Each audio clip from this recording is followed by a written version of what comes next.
Wherever you're watching from right now, maybe your living room, maybe your kitchen table, maybe it's the middle of the night where you are. Wherever you are, I'm just glad you're here. My name is Meher. I'm a grief coach. And I want to say that plainly because the word grief, it still makes people shift in their chairs, still makes them glance at the door, still makes someone at a dinner party say, oh, wow, that must be heavy, and then they immediately change the subject to petrol prices. So, a little bit about me. I've been working in this space for several years now. Started sitting with widows, women who had lost their husbands and found themselves in a world that didn't quite know what to do with them.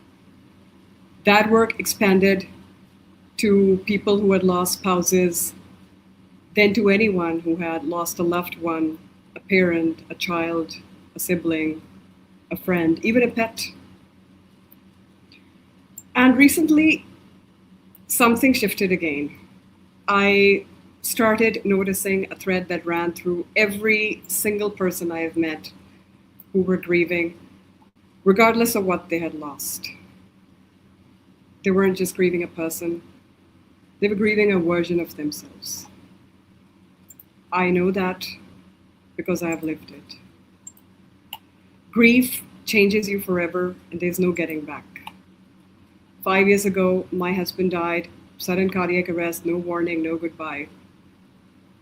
One ordinary day, and then a life I did not recognize. I didn't just lose him, I lost the woman I was when he was alive, the version of me that existed inside that relationship, the future we had built together in our minds, the ordinary Tuesday mornings I hadn't thought to be grateful for. He died on a Tuesday. And that loss of self, is something nobody had a name for. So I became someone who tries to name it. Grief is tricky. It doesn't like company. It tends to convince us that we are alone in it, that what we are feeling is too much, too strange, too long. But what I'm here to tell you in the next 40 something minutes is that none of that is true. When we talk about grief, we usually ask, how do I get through it? How do I survive this? How long will it take? Will I ever feel myself again? Those are real questions now, important ones too. But I want to offer you a different one today. Not the simple and plain one like, how do I get through grief, but what is grief trying to make of me? Because grief is not a problem to be solved. I know that's uncomfortable. We live in a world of solutions, of apps and hacks and 5-step plans. There are probably, I don't know, 17 podcasts out there that will tell you how to optimize your grief in the time it takes to make a smoothie. But grief's not that. Grief is the process of becoming. It's your psyche, it's your body, your whole self reorganizing around a reality that just didn't exist before. And to be honest, that organization, the reorganization, doesn't just change what's around you, it changes who you are. More specifically, it ends certain versions of you. The you who existed before the loss, the you who was someone's wife, someone's child, someone's closest person, the you who had a particular future mapped out, the you who hadn't yet learned what you're capable of surviving. Grief changes all of that forever. Now I can already feel some of you tensing up because forever sounds like a sentence. It sounds like you'll never be okay again. But let me be clear, that's not what I'm saying. What I'm saying is this: The person you were before the loss is not the person you'll be after. And whatever you went through, far from it being a tragedy, that is often the most important transformation of your life. Let me tell you about a woman I've worked with. I'm going to call her Sarah. She came to me 6 months after losing her husband. She wasn't falling apart, not visibly.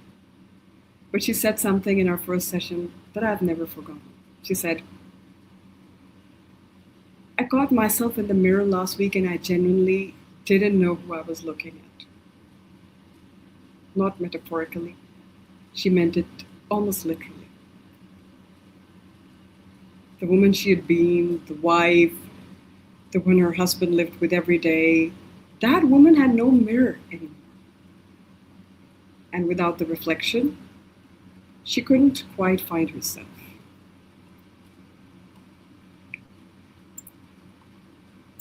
I want to walk you through 6 territories that grief changes forever.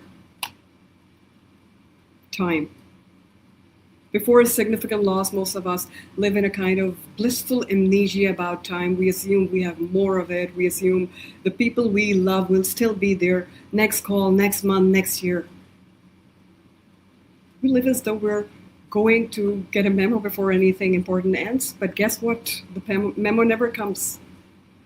I know this intimately because there was no warning with my husband, no chance to prepare, no idea at all. One moment he was there, and then the version of our life together, the version of me that existed inside that life, it simply ended.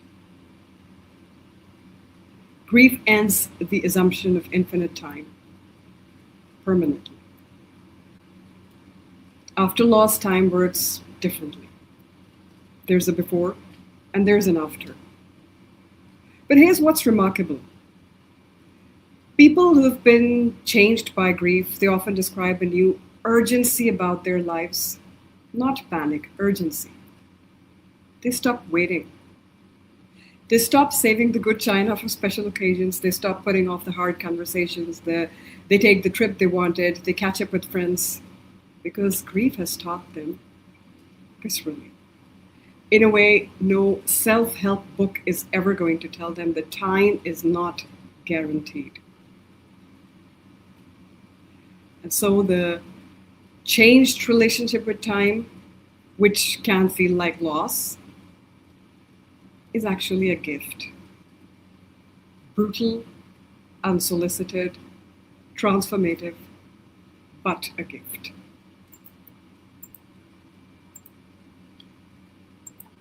Most people think that grief lives in the mind, in thoughts, memories, feelings.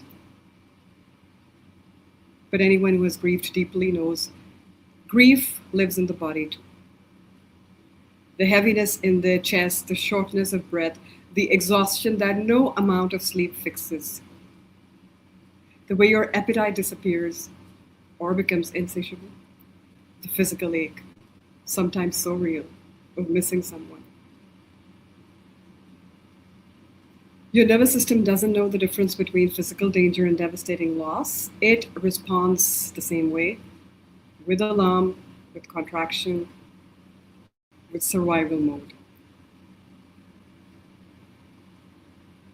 And here's what grief does to the body, permanently. It teaches it a new language. Before grief, many of us are cut off from our bodies. We live in our heads. We push through. We override signals. But after grief, the body refuses to be ignored. It demands to be included in the process of healing. It asks to be held, to be moved, to be still, to be fed, to be rested, to be loved.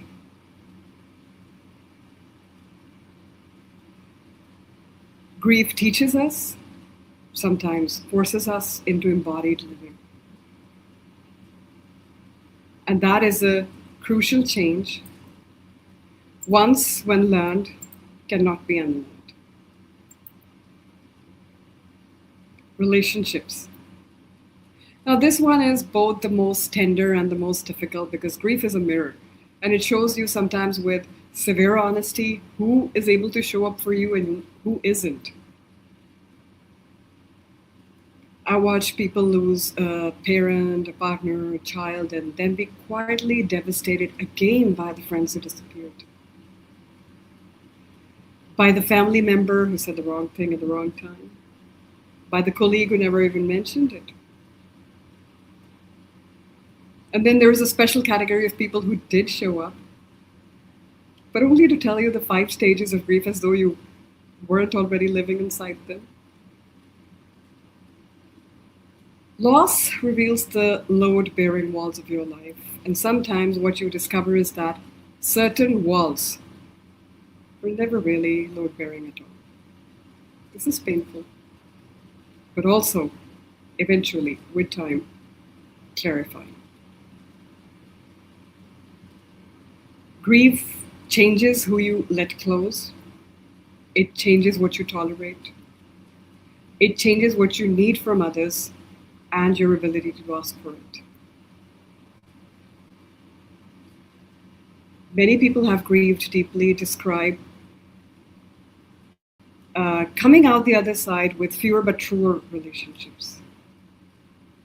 So if you're watching this and you recognize yourself in that, if you have lost people, not just to death but to your grief, I want you to hear this. That's not rejection, that is revelation.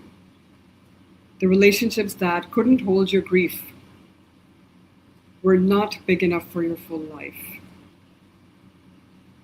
Because grief doesn't just show us who leaves, it shows who arrives. People you hadn't met yet. People who somehow found you in the after, and they help you remember that there is someone worth finding. And the ones who stay, hold them close. Self. This is perhaps the most disorienting change. It's the one I find myself talking more and more, especially lately, because I think that it's the one we name the least. When someone central to your life dies, when any significant loss occurs, part of how you understood yourself, that disappears too. The daughter who called her mother every Sunday, the husband who was waiting for someone at home, the mother whose whole world revolved around a child, the professional who had a particular career, like a particular sense of what their life meant. So when the relationship ends, the identity that was built inside that relationship goes into free fall. And the big question, who am I now? Like literally, who am I? In a world where that person is gone, where that version of my life no longer exists, I know this question because I've sat inside it. When my husband passed away, I didn't just lose him, I lost the version of myself that only existed in relationship to him. The wife, the partner, the woman who had a particular future. But the reality is that version of me went with him. So here's what I want to offer for those of you sitting in that same free fall right now. The free fall, as terrifying as it sounds, it's also freedom. Because what happens is when the old self breaks, there is space for something else to emerge. Not a replacement of what was lost, but a truer you. One who's been tested, one who knows what they're made of, one who has survived something they thought might finish him. But they're still here. Still here. You're still here. Grief changes your sense of self permanently. This is also a reality that in the hands of someone who is willing to stay with the transformation, that change moves from disorientation to depth.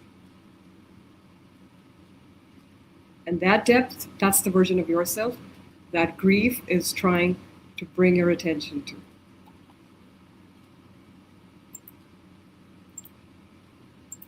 Meaning. Grief asks the oldest questions. Why?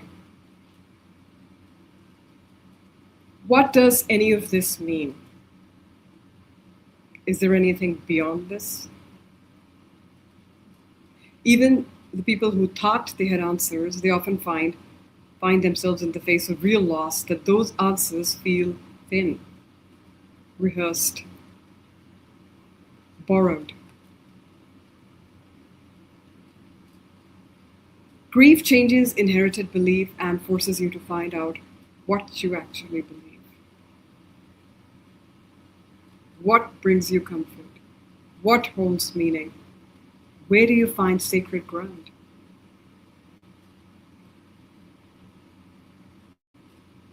And for many people, this is highly uncomfortable because we tend to treat uncertainty like a problem someone forgot to fix. We want resolution, we want closure, we want meaning now. But grief asks you to sit in the not knowing, to be in the question, to tolerate mystery. And people who can do that, who can stay in the space of uncertainty without rushing to fill it, they often come out of grief with a life that is more personally owned than anything they had ever before. Not borrowed, not inherited, earned. That's a huge change. Now, this one, presence. This is the one people least expect, because grief, which can make you feel more absent from life than ever, ultimately builds an extraordinary capacity for presence. Why? Because you've sat with the worst of it. When you've been in a room where grief lives, you start losing your fear of difficult moments. Till it reaches a stage, whether you know or not, it reaches a stage where you can sit with someone else's pain without needing to fix it. You can be in a hard conversation without fleeing. You can stay in discomfort because you know you can survive it, because you have had. This is what grief gives back. Not the person you lost, not the life you had, but a self that is capable of presence. Capable of love that doesn't run from its own endings. Capable of saying to another human being, I am here, I can hold this with you.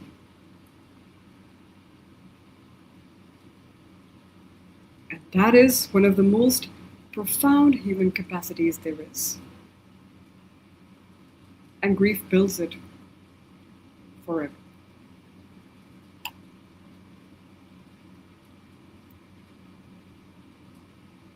Now, there's something I want to sit with for a few minutes, something I really want to talk about. Sounds well-meaning, but it ends up causing a lot of unnecessary pain. The idea of closure. Is closure a myth? It was invented, I'm fairly convinced, by people who were tired of hearing about your grief. I say that only half jokingly. Because here's what closure actually is: it is a societal contract that says you have a reasonable amount to be sad. After that, we'd appreciate if you wrap this up. As though missing someone you love deeply is a lifestyle choice you should reconsider. There's a finish line implied, a timeline, a point at which grief stops being understandable and starts being, and I've genuinely heard this word used, self indulgent. And somehow, without meaning to, we leave grievers feeling like they're failing at something they were never meant to finish. Here's the truth: grief doesn't end, it integrates. The loss becomes part of you, not as a wound you carry, but as a scar that tells a story. A story about love, about connection, about what mattered enough to break you open. The person you lost does not stop mattering because enough time has passed. They stay with you. They change you. They live in your choices, in your values, in your way of moving through the world.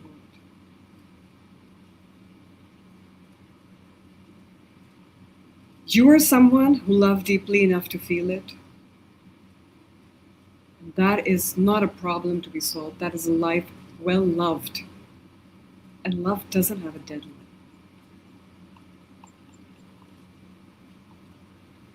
So if grief changes us forever, if there is no going back, only going forward, what do we actually do with that?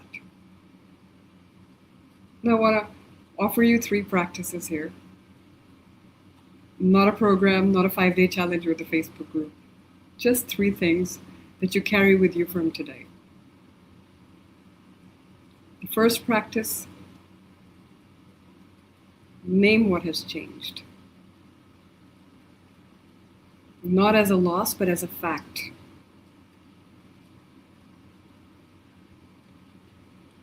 Sit with a journal or in the quiet of your mind and ask, who was I before? Who am I now? What has grief permanently changed in me? To say, this happened and I'm different and that difference is real. That's where real power comes from. Naming is the first act of integration. Practice number 2. Find where your person lives in you now. Not as a ghost, not as a wound, but in the ways you love, in the things you value, in the moments you catch yourself doing something they would have done. Ask yourself, how does this person live in the now, my now? And let the answer be something you carry forward. I want to answer this one now. For me, my husband lives in my 3 kids. Practice 3. This is a very important one. Resist the pressure to perform recovery. Grief is not a performance.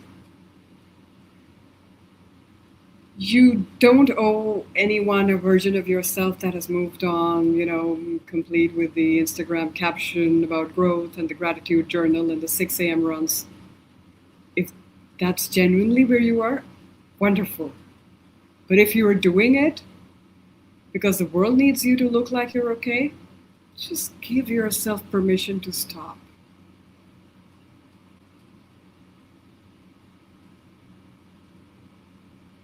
You owe yourself the truth of where you actually are, who you actually are. And to be honest, on the days when the truth is heavy, let it be heavy. And on the days when you feel a flicker of lightness, let that be real too.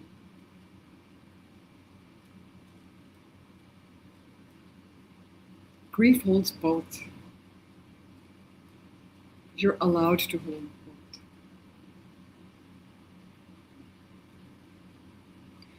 I want to end where we began. You came to the screen today carrying something. And I hope that in these last 30 something minutes, 20 something, that thing you've been carrying has felt a little less like a burden and a little more like a testimony. Because that's what grief is, ultimately. A testimony to love, to connection, to real life, yours and someone else's. That mattered enough to leave a mark this deep. It is a testimony to the version of yourself that this loss has been building. The truer, harder, more real self.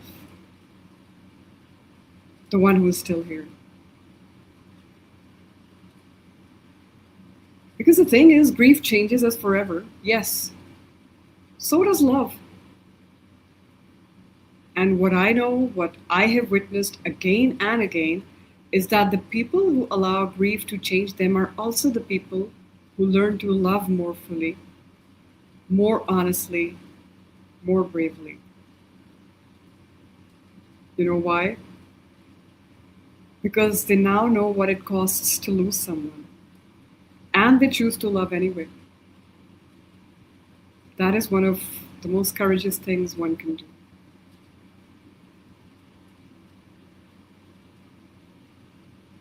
If something landed for you today,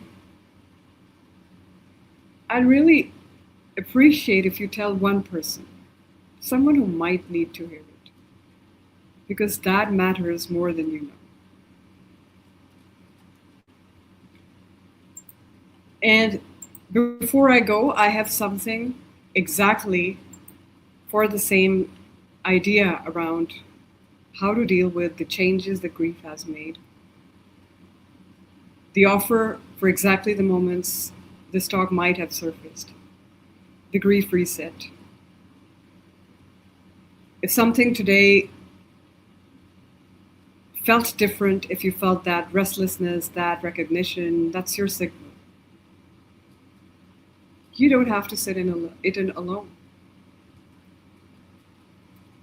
And for everyone on the other side of this screen, in whatever room you're in right now, I see you.